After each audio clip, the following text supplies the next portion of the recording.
Now let's configure our wish list page, cart page, and checkout page. Now let's set up our wish list page. So to do that, I'll just go ahead and run the setup wizard. So if you go to any page on your dashboard, wherever you see this message displayed. So I'll just click on run the setup wizard, click on let's go. So in here, you just have to click on continue till the end. You don't need to do any special configuration. Continue,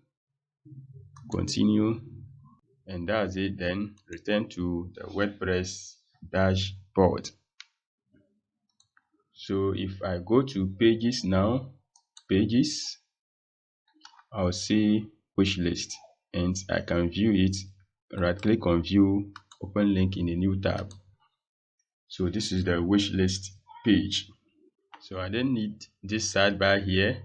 I click on edit page, and the content layout, I make it full width, update. I view it, awesome. So this is how we configure the wish list page.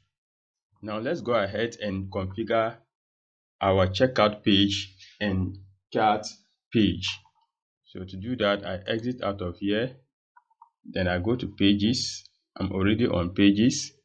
Then I go to cart, right click, open link in a new tab. Then I do the same thing for checkout, right click on view, open link in a new tab. So in here, I don't need the sidebar, and here as well.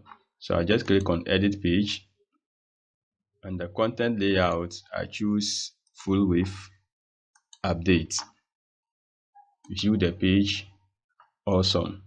I exit out of here, I edit the page for cart. Okay, it is already full width because we have changed the checkout page. So let's just click on update, then view the page, awesome. So that's it on configuring our wish list page, cart page, and checkout page.